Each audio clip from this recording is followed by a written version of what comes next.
The live TV, सच सबसे आगे। नमस्कार, द लाइव टीवी आप देख रहे हैं। आपके साथ मैं हूं आदित्य कुमार। देश में किस तरीके से धर्म के नाम पर एक दूसरे के खिलाफ उन्माद फैलाना और एक दूसरे को टारगेट करना किस तरीके से चल रहा है। दरअसल ये नफरत फैलाने वाले लोग हैं जो इस तरीके के कांड करते हुए नजर आते हैं। एक वीडियो निकलकर सामने आया है। रामनवमी जुलूस के दौरान सोमवार को वाराणसी में ज्ञानव्यापी मस्जिद के बाहर एक हिंदूवादी समूह द्वारा भड़काऊ नारे लगाए गए। अब इसकी क्या जरूरत? क्या इस तरीके की चीजें की जानी सही है? इस तरीके से किसी धर्म विशेष को टारगेट करना सही है? रामनवमी के दिन इस तरीके से जुलूस निकालकर आप क्या साबित करना चाहते हैं? आप क्या बताना चाहते हैं कि हम जो है तलवारें ले लेंगे हाथों में, हम इस तरीके से हथियारों का प्रदर्शन करेंगे, झंडा लेंगे, भगवा झंडा ले लेंगे, हिंदूवादी संगठन से है तो हमारे ऊपर कोई किसी प्रकार की कार्रवाई नहीं कर पाएगा। आप देखिए किस तरीके से नारा लगाया जा रहा है, काशी मथुरा बाकी है, स्लोगन लगाए जा रहे हैं। आप देखिए ये वीडियो आप देख सकते हैं, वीडियो आपकी स्क्रीन पर है। बाकायदे लिखा है कि हिंदुत्व गुप्त रेज, देखिए बाकायदे इसमें लिखा है कि हिंदुत्व गुप्त रेज एंटिंग स्लोगन।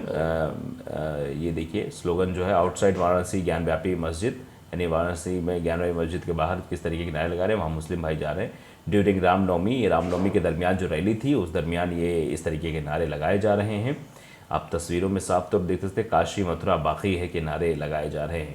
मतलब आप समझिए अयोध्या के बाद Kashi Mathura slogan calling of for capture of मस्जिद, यानी मस्जिद के सामने के ये स्लोगन है जो कैप्चर हो रहे हैं। Were shouted by the group, मतलब ये लोग ग्रुपिंग में थे और शाउट कर रहे थे, चिल्ला रहे थे। तो ये वीडियो आप देखकर अंदाज़ा लगा सकते हैं किस तरीके से टारगेट करने की कोशिश, सिर्फ और सिर्फ टारगेट करने की कोशिश। अब इसी को लिखा जा रहा है, देखिए ये पोस्ट किया गया है नदीम अहमद की तरफ से। रामनवमी जुलूस के दौरान सोमवार को वाराणसी में ज्ञानव्यापी मस्जिद के बाहर एक हिंदूवादी समूह द्वारा भड़काऊ नारे लगाए गए। समूह द्वारा उत्तर प्रदेश में ऐतिहासिक मस्जिदों पर कब्जा करने का नारा लगाते हुए काशी मथुरा बाकी है का भी नारा लगाया गया, यानी काशी मथुरा बाकी है इस तरीके के नारे लगाकर वहां पर यह जुलूस निकाला गया। इस जुलूस में जो नारे लगाए जा रहे थे उनका कोई मतलब नहीं था। जुलूस निकलता है तो उसमें सौहार्द की बातें की जाती है, प्रेम की बातें की जाती हैं, भगवान राम के आचरण के बारे में बात की जाती है, भगवान राम के गाने चलते लोग झूमते हैं, भक्तिमय हो जाते हैं। लेकिन इस तरीके से तलवार लहराकर काशी मथुरा बाकी है, इसका क्या मतलब हुआ? इसका सीधा मतलब यही है कि नफरत फैलाने की कोशिश हो रही थी और कुछ नहीं है। सिर्फ और सिर्फ टारगेट करना, नफरत फैलाना, यही सब कुछ किया जा रहा है। और आप देख सकते हैं 91% में किस तरीके से ये दंगे का प्लान किया जा रहा था। एक तरीके से आप समझ सकते हैं इस तरीके से उन्माद बढ़ सकता है। आप नारे लगा रहे हैं, कुछ मुस्लिम जा रहे हैं उधर से, वो ये समझेंगे कि हमारे लिए टारगेट करके नारा लगाया जा रहा है, वो विरोध करेंगे, फिर चीज़ें बढ़ेंगी। और यही वजह है कि आमतौर पर जो जुलूस निकाले जाते हैं, जो चीज़ें होती हैं, उनमें विवाद उन्माद की स्थिति उत्पन्न हो जाती है। तो ये सब नहीं होना चाहिए, लेकिन ये जिस तरीके से उन्मादी भीड़ है ये ऐसे कर रही है तो इन पर कार्रवाई भी होनी चाहिए। इन लोगों को देखना चाहिए कि आखिरकार किस तरीके से ये टारगेट बेस पर ये चीज़ें कर रहे हैं और इससे लगातार जो है मुसीबतें बढ़ती चली जा रही हैं। धार्मिक उन्माद फैलता चला जा रहा है, लोगों को निशाना बनाना, मुसलमानों को निशाना बनाना, लगातार ऐसी चीज़ें जो हो रही हैं वो सवाल खड़े कर रहे हैं कि आखिरकार क्यों हो रहा है। अब देखिए लोग कह रहे हैं, मोहम्मद सादाब हैं, वो लिख रहे हैं कि हेलो यूपी पुलिस, यानी डीजीपी को और उत्तर प्रदेश पुलिस को टैग करते हुए उन्होंने एक्स पर पोस्ट किया कि इनके बारे में क्या कहना है, कोई कार्रवाई होगी क्या? ये कहा जा रहा है कोई कार्रवाई लोगों पर होगी क्या, ये सवाल पहुंचा रहा है, क्योंकि ऐसे लोगों पर कार्रवाई नहीं होती। मोहम्मद मुनव्वर लिख रहे हैं इसकी जगह अगर कोई मुसलमान तलवार लेकर निकल जाए तो पूरी गवर्नमेंट उसके पीछे लग जाती है, मतलब फिर उसे आतंकवादी घोषित करना, फलाना ढिमकाना, इस तरह की चीज़ें उसके खिलाफ होने लगती है। और मुसलमान है तो उसका कनेक्शन पाकिस्तान कनेक्शन जोड़ा जाएगा, आतंकवाद कनेक्शन जोड़ा जाएगा, फलाना ढिमकाना हो जाएगा। लेकिन यहाँ पर जो तस्वीरें आ रही हैं वो बताती हैं कि किस तरीके से कानून की धज्जियाँ उड़ाई जा रही हैं। अस्सलाम वालेकुम लिख रहे हैं, ये सही कह रहा है, बाकी तो बहुत कुछ है, वक्त करवट लेगा तब सब उधार बाड़ी आकी बाकी।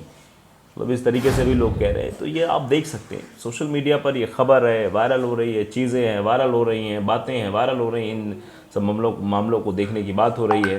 तो ये समझना चाहिए कि आखिरकार क्या चीज़ें हैं। नीरज जाटो हैं, वो लिख रहे हैं कि इस मामले में संज्ञान लें और जो शस्त्र हवा में लहराया जा रहा है, ऐसे मामले से सांप्रदायिक माहौल ख़राब हो सकता है। आप समझिए, ये लोग लिख रहे हैं कि ये इससे सब कुछ हो जाएगा, मतलब सामाजिक सौहार्द खराब होगा, चीज़ें गड़बड़ हो जाएंगी, पुलिस को ध्यान देना चाहिए, इन सब लोगों पर कार्रवाई करनी चाहिए। अब फरहान अली लिखते हैं कि 295A ये धारा भारतीय नागरिक के धार्मिक विश्वासों का अपमान करने या उसे आहत करने के आशय से किए जाने वाले विचारपूर्ण और विद्वेषपूर्ण कार्यों को दंड ठहराती है। ये धारा संविधान के अनुच्छेद 19(2) का के अनुसरण करती है, जो भारत की संप्रभुता और अखंडता के लिए निर्गत की गई है। ऐसे लोगों पर कड़ी से कड़ी सजा होनी चाहिए। ऐसे लोग भारत के संविधान की आत्मा पर बार बार हमला करते हैं। ऐसे लोगों को 20 से 30 साल की सजा होनी चाहिए। ऐसे लोगों के वजह से देश में दंगा फसाद होते हैं। मैं पुलिस प्रशासन से विनती करूंगा कृपया करके ऐसे लोगों के मतलब संज्ञान लें और इन पर कार्रवाई करें। तो आप समझिए कि क्या चीज़ें हो रही हैं। और कुछ ऐसे भी लोग हैं जो तरह तरह के खंड कर रहे हैं। ये सुभाषी से लिख रहे हैं, बिल्कुल सही है, और चीज़ हमारी हो तो उसे मांगने में क्या दिक्कत। अगर तुम लौटाना चाहो तो ये तुम्हारी, अगर तुम ना लौटाना चाहो तो ये तुम्हारी गलती है। मतलब जो वो नारा लगाया जा रहा है तो उस नारे को सही ठहराते हुए ये कहा जा रहा है कि बिल्कुल सही है और चीज़ हमारी हो तो उसे मांगने में क्या दिक्कत है। अगर तुम ना लौटाना चाहो तो ये तुम्हारी गलती है, अगर तुम नहीं लौटाना चाहते हो तो तुम्हारी गलती, बाकी चीज़ हमारी है तो हम तो मांगेंगे ही। गौरव कुमार लिख रहे हैं, इन गुंडों को जीता और ये वही करेंगे जो इनके मन में आता है। मतलब ये सब लोग लिख रहे हैं कि देखिए आप का क्या हो रहा है, किस तरह से चीज़ें हो रही, किस तरीके से सामाजिक सौहार्द को ख़राब करने की कोशिश हो रही है। सिंह लिख रहे हैं, ये सब एक आदमी करवा रहा है, हार का खौफ ज़्यादा है। याद है ना, चुनाव के समय ही पुलवामा हुआ था। इस तरीके से भी लोगों का रिएक्शन है अपना, लोग रिएक्ट कर रहे हैं। ये हम नहीं कह रहे, ये एक्स पर लोगों द्वारा की गई प्रतिक्रिया है जो ये बताने की कोशिश कर रही है कि क्या कुछ चीज़ें हैं जो मतलब गलत हो रही हैं। ये देखिए, उबैदुल्लाह शेख लिखते हैं, ये यूपी प्रशासन सो रहा है। ये सवाल यूपी प्रशासन पर खड़ा किया है कि क्या यूपी प्रशासन सो रहा है। उसको सब कुछ नहीं दिखेगा क्योंकि वो लोग खुद ही चाहते हैं किसी भी तरह से हिंदू मुसलमान को लड़ा के वोट लेना है। ये सीधे तौर पर आरोप लगाया जा रहा है, बड़ा आरोप है। ये लोगों द्वारा आरोप लगाया जा रहा है कि इस तरीके से वोट लेने की कोशिश की जा रही, देश में समरसता के सौहार्द को ख़त्म करने की कोशिश है और इस तरीके से टारगेट किया जा रहा है मुसलमानों को निशाना बनाया जा रहा है। देखिए, शाहबाज हुसैन लिखते हैं, सीएम योगी जी कुछ समय पहले एक भाषण दिया था। सीएम योगी जी ने कुछ समय भाषण दिया जिसमें कहा गया था किसी भी जुलूस पे तलवार चाकू लेने की अनुमति नहीं है। जो लेकर गया ये क्या है योगी जी।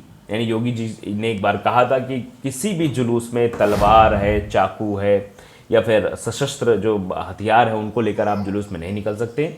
जुलूस में आप अपने झंडे लीजिए, अपना पोस्टर्स लीजिए, आप जो कहना चाह रहे हैं, जो लोगों को संदेश देना चाह रहे हैं, जो बताना चाह रहे हैं जिस बारे में, वो बातें बताइए। जुलूस का मतलब यही होता है कि हम मतलब निकल कर एक अपने धर्म का प्रचार कर रहे हैं, अपने धर्म के बारे में, उस त्यौहार के बारे में लोगों को अवगत करा रहे हैं। जो लोग उससे दिग्भ्रमित हो रहे हैं वो सब आकर साथ जुड़ें और इसमें साथ चलें। ये होता है त्यौहार मनाने का तरीका। लेकिन यहाँ पर क्या है, उन्माद फैलाने की कोशिश हो रही है, तलवार लहराया जा रहा है, मथुरा काशी बाकी है के नारे लगाए जा रहे हैं। इन सब से क्या हो जाएगा, इन सब से सिर्फ और सिर्फ सौहार्द गड़बड़ होगा और इसके अलावा कुछ भी नहीं होगा। मतलब हाथ कुछ नहीं आना, बस बवाल होना है। तो आप समझ सकते हैं किस तरीके की चीज़ें होती हुई दिखाई दे रही हैं और इन पर क्या कार्रवाई होगी, ये अपने आप में भी बड़ा सवाल है। द लाइव टीवी को अगर आपने सब्सक्राइब नहीं किया जरूर करिए, बेल आइकन दबाइए ताकि सच खबर आप तक पहुंचती रहे। नमस्कार। द लाइव टीवी, सच सबसे आगे।